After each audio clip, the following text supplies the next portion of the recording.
Olá pessoal, tudo bom? Aqui é o Daniel e nesse vídeo eu vou mostrar para vocês como a gente pode utilizar um pacote do NPM para a gente simular um servidorzinho HTTP para a gente poder testar as nossas endpoints que vai retornar JSON para a gente poder testar nas nossas interfaces para a web, tá?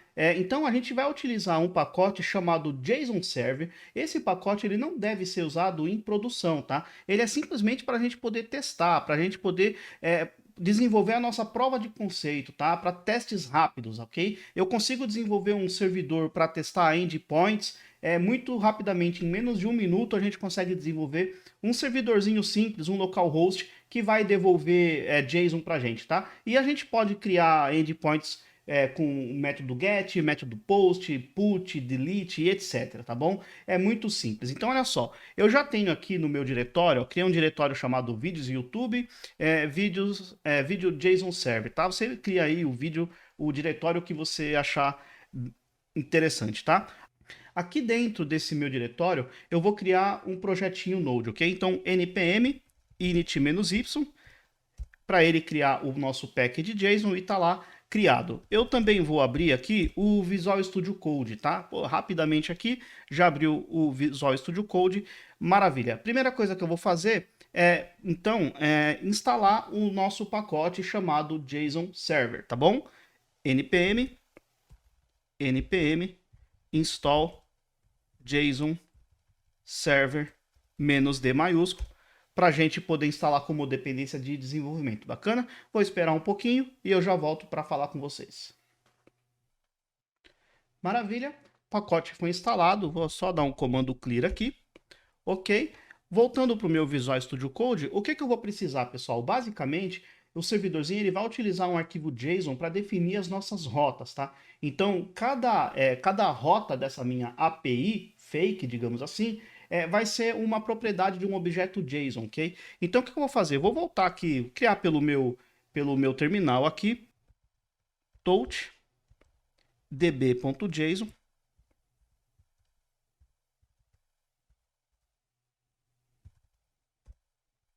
ok? Voltando aqui para o meu Visual Studio Code, já tenho um arquivo ali, db.json, tá? Basicamente, o que eu vou fazer é criar uma estrutura JSON, aonde cada propriedade desse JSON, por exemplo, tasks, tá?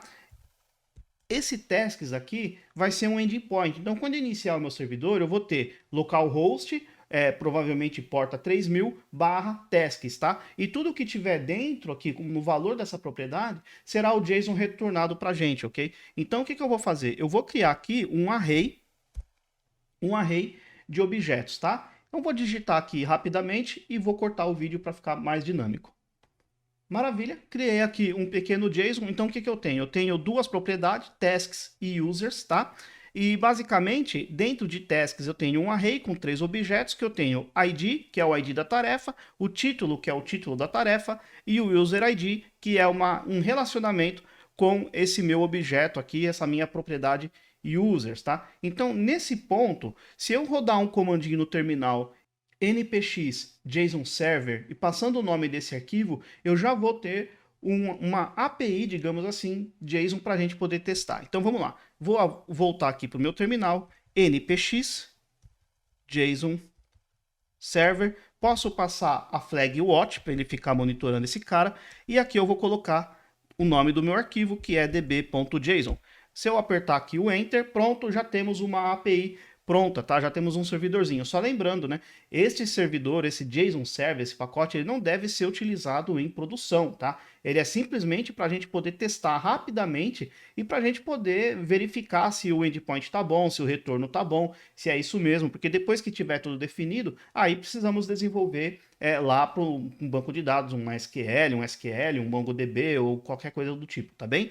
Maravilha. Então já temos aqui um endpoint, eu vou pressionar aqui copy, vou abrir o meu browser aqui e prontinho, olha só que interessante, eu já tenho um endpoint tasks que me retorna aqui, né? Que me retorna uma lista de tarefas. Também vou ter, se eu duplicar esta página e vou colocar aqui users, desse jeito, já tenho um endpoint que me retorna também um JSON contendo ali 2 usuários, tá? Simples, exemplo super simples para a gente poder validar aqui, bacana? Bom, o que eu quero fazer agora, pessoal? Vamos testar então um post, né? Eu quero cadastrar, vamos supor, eu quero cadastrar uma tarefa. Então, o que eu vou fazer? Eu vou pegar um objeto daqui, Ctrl C, vou abrir o nosso Postman, ok? E aqui eu vou criar uma nova requisição. Eu vou colocar aqui, ó, tasks, bacana? Tasks aqui, não quero o método get, quero o método post, tá aqui. E aí, então, de novo, vou copiar um objeto, ok? Copiar um objeto e vou colar aqui em body, em raw, e desse jeito eu copio aqui, eu colo aquele meu objeto. Deixa eu tirar alguns espaços, desse jeito, maravilha. O ID eu não vou poder levar, porque esse ID ele é dinâmico, né? Ele é gerado dinamicamente. Aqui eu vou colocar, por exemplo, JSON Server exemplo 4, tá? E o User ID vai ser o ID 2 do usuário 2, tá? Só lembrando que aqui eu não posso deixar como text, eu tenho que mandar aqui como JSON, tá bom? Então, estou fazendo uma requisição post para esta URL, tá? Passando um objeto como raw, desculpe, aqui como JSON. Se eu voltar para o meu objeto, repara, eu tenho aqui em tasks ID 1, 2 e 3, ok? Daqui a pouco a gente vai voltar para cá. Então, vou dar um send aqui, se tudo correr bem, ele vai me dar um retorno 201, que foi criado, e olha só que interessante, ele já me mostrou ali para mim, ó, deixa eu trazer esse cara um pouquinho mais para cima, assim, se eu trazer esse cara para cá, deixa eu ver se eu consigo, aqui, olha só, ID 4, tá? E se eu voltar aqui para o meu db.json, eu tenho aqui, ó, ID 4, ou seja, foi criado teoricamente, um objeto, né, como se fosse num banco de dados, só que aqui muito rapidamente, tá certo? Se eu testar novamente este cara no Chrome, eu tenho aqui o endpoint tasks, se eu der um F5, pronto, já temos ali a nossa tarefa criada, tá? E basicamente o que eu precisaria fazer para usar esses caras? Teria que usar uma requisição, um HTTP, ou utilizar um fetch, ou uma promise, ou um async await, ou qualquer coisa do tipo, tá? Simplesmente para ler esta URL e mostrar alguns dados na tela para o usuário. Bacana? Se eu quisesse, por exemplo, cadastrar uma tarefa, eu teria que ter um campo de formulário, um botãozinho, um formulário, um campo de formulário, um botão para enviar, cadastro qualquer coisa, quando eu clicar no botão enviar, eu faço uma requisição post para o servidor, teoricamente esse localhost na porta 3000, cadastro da mesma forma que a gente fez aqui. Bacana, pessoal? Então, basicamente é isso. Eu tenho também esse pacote JSON Server, ele tem algumas coisas bem interessantes, né? De novo, apenas para teste, apenas para desenvolvimento, nunca para produção, tá bom? Por exemplo, aqui na URL, se eu passar o ID 1 aqui, vamos ver o que acontece. Olha só, quando eu passo o número 1, ele vai me retornar somente, né, somente esta tarefa aqui de ID 1, tá certo? Se eu passar aqui o número 2, como era de se esperar, ele volta aqui, ele retorna somente a tarefa com ID 2, tá? Mas eu também posso filtrar, por exemplo, por usuário, né? Então eu posso querer somente as tarefas cujo o user ID for 2. Então, para isso, passar um filtro aqui, user ID igual a 2. Pronto, olha só que interessante. Já me retornou ali apenas as tarefas do usuário, certo? Do usuário número 2. Bacana, pessoal? Se eu quisesse, por exemplo, fazer users 2 desse jeito, olha só, ele vai me retornar também somente o usuário, né, de ID 2. Bacana? E se eu quiser obter as tarefas, todas as tarefas que estão cadastradas para esse usuário, para eu ter basicamente o mesmo retorno que esse cara, né? Eu passo aqui tasks passando o user ID 2, eu posso fazer o seguinte, users ID 2, que é o do meu usuário, barra tasks. Olha só que interessante, me mostrou ali as duas tarefas, inclusive a tarefa de ID número 4 que a gente acabou de cadastrar. Se eu cadastrar mais uma aqui, por exemplo, teste de tarefa, passando o user ID 2, eu dou um send aqui, ele vai me retornar com um ID 5 provavelmente. Se eu voltar para cá e der um F5, a minha tarefa já está ali para eu poder utilizar na minha interface gráfica, tá bom?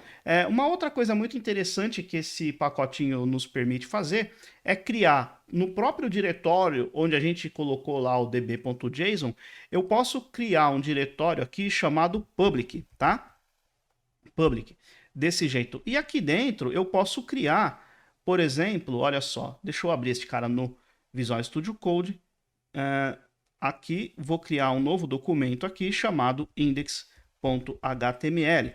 Dentro deste cara, passar um HTML bastante simples aqui, ok? Vamos lá, testando JSON Server. E aqui, o que eu posso fazer? Posso criar um form desse jeito, colocar qualquer coisa aqui. E aqui eu posso colocar o input, type text,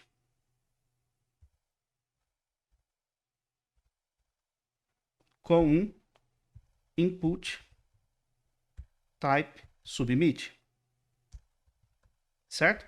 E este cara vai ter um value cadastrar, por exemplo, certo? Salvei esse cara. Se eu voltar aqui para o nosso Chrome, deixa eu duplicar esta janela. E aqui, então, se eu fizer isso aqui, ele já me mostra, opa, aqui seria... Aqui ele não está substituindo, porque ele até coloca aqui embaixo, ó, para substituir essa página, crie um public index.html. Provavelmente eu vou precisar parar o servidor e rodar novamente, tá? Vamos ver agora se ele vai mostrar a minha página. E é isso aí, já temos ali a nossa página. Agora o que eu vou fazer? Eu vou querer colocar um evento de listener no submit desse formulário, para quando houver o submit desse formulário, eu quero enviar um post. Bacana? Então, o que eu vou fazer aqui? Vamos voltar aqui para o nosso Visual Studio Code. Vou criar um script aqui mesmo, tá, pessoal? Olha só, deixa eu trazer um pouquinho para cima, desse jeito. E aqui eu vou pegar o nosso formulário, document carry selector, vou pegar o único formulário que tem na aplicação, add event listener, submit, desse jeito. E aqui eu quero executar uma ação. Bacana? E o que eu quero fazer? Const task name, vai receber aqui, pode ser document.carrySelector. E aqui eu quero passar um ID, tá? Tô fazendo as coisas muito simples, tá? Task name, vou pegar por esse ID, ponto value. Bacana? E agora, então, o que eu quero fazer? Eu quero enviar um post para o nosso servidor, passando basicamente a mesma coisa que eu passei aqui, o meu user ID, que eu vou colocar um valor qualquer aqui, 1 ou 2, mas basicamente passando o nome da tarefa, tá? E um detalhe é que eu vou usar aqui, para me facilitar a vida, eu vou utilizar uma API, a FET, tá? FET API, porque é um código mais enxuto e eu quero ser mais sucinto possível aqui, bacana? Ok, quando eu der o submit, sim, eu preciso, primeira coisa, parar o comportamento padrão do browser, né? Então, vou vir aqui por Event Default, desse jeito. Agora sim, o meu formulário não vai ser submetido, tá? Então, eu quero usar o nosso FET API, passando aqui a minha URL, que é esta URL daqui. E agora eu quero um objeto de configuração, ok? E esse objeto de configuração vai ter um método post, desse jeito, tá? E eu preciso passar para o post funcionar, eu preciso passar um content type, um header, tá? Falando que eu estou enviando um JSON, bacana? Então, para isso eu vou utilizar aqui, ó, um headers. E este cara vai ter um content type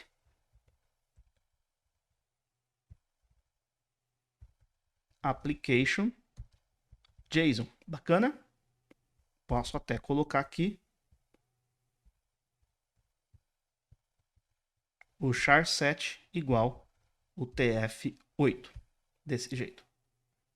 E além dos headers, agora eu preciso passar, deixa eu trazer um pouquinho para cima, eu preciso passar o body, que é o corpo da minha requisição, o corpo o conteúdo que eu estou enviando para o servidor, né? Então, primeira coisa que eu vou passar aqui, o user ID, eu vou colocar um número qualquer aqui, tá, pessoal? Vou colocar 1. E eu tenho também o title, opa, aqui, tenho aqui o title, que na verdade vai ser exatamente aqui o nosso task name, desse jeito. Só que o body eu não posso passar como objeto, tá? Eu preciso passar com uma string, eu preciso passar um JSON stringify desse cara. Então vamos lá, JSON.stringify e passando aqui este cara desse jeito, ok? Aqui eu tenho um errinho aqui, pessoal, não é node value, mas sim value, tá? Task name, ID task name, maravilha. Task name, ok. No final desse fetch, esse fetch ele vai nos retornar uma promise. Então eu vou utilizar o método den, tá? Só que aqui temos uma pegadinha. Eu preciso, quando eu trabalho com o método fetch, eu preciso executar o den 2 vezes, tá? Então vamos lá, den, aqui eu vou colocar response, que vai me retornar um response.json, desse jeito. E aqui embaixo eu preciso de um outro den. Deixa eu trazer esse cara para cá. E aqui um den data. E eu vou simplesmente mostrar no console log aqui o data. Vamos ver se esse código funcionou. Abri o meu Chrome, F5. Aqui eu vou deixar aqui em filtro all, bacana. Vou cadastrar alguma coisa. Teste de submit. Vou clicar em cadastrar. E olha só, eu já fiz uma chamada para o meu endpoint tasks, passando, e ele já até me retornou, ó, 6, teste de submit, 1. E se eu olhar no meu db.json, aqui eu já tenho que ter, e tenho mesmo, teste de submit com o ID de número 6. Legal, pessoal? Então essa foi uma dica muito rápida. Montei rapidamente uma simulação de uma API de verdade utilizando um arquivo JSON. Para quê? Para que eu possa testar as nossas rotas. Método get, método post, put, delete e etc. Tá bom? De uma maneira muito simples e rápida eu consigo ter uma prova de conceito para saber se alguma ideia que está na minha cabeça vai funcionar da forma que eu imaginava. Bacana? No próximo vídeo eu quero dar continuidade neste vídeo que eu estou gravando hoje para mostrar como que a gente pode utilizar o JSON Server num exemplo um pouco mais real, tá? E qual que é a ideia? A ideia é criar um drop-down que a partir do momento que eu selecione uma das opções, eu faça uma requisição assíncrona, recupere os dados e com esses novos dados eu popule outro drop-down, tá? Isso não foi ideia minha, isso veio a partir da dúvida de um aluno, o Gilberto, e que fez a pergunta para mim. E aí eu tive a ideia de gravar esse vídeo, mostrei então o JSON Server e no próximo vídeo eu vou fazer usar o JSON Server para popular esses drop-downs, tá? Eu tô só esperando que esse aluno me mande os dados fakes que ele vai me mandar para eu saber mais ou menos como que é a aplicação dele para eu poder ajudá-lo, tá? E aí de quebra eu faço um vídeo aqui, coloco no canal do YouTube, enfim, tá bom? Então se você quiser saber quando que esse vídeo vai estar publicado, então já sabe, né? Não tem outro jeito, se inscreve aí, clica no sininho e faz tudo que você já está acostumado ou acostumada a fazer. Bacana, pessoal? Espero que vocês tenham curtido. Um grande abraço, até o próximo vídeo. Até lá!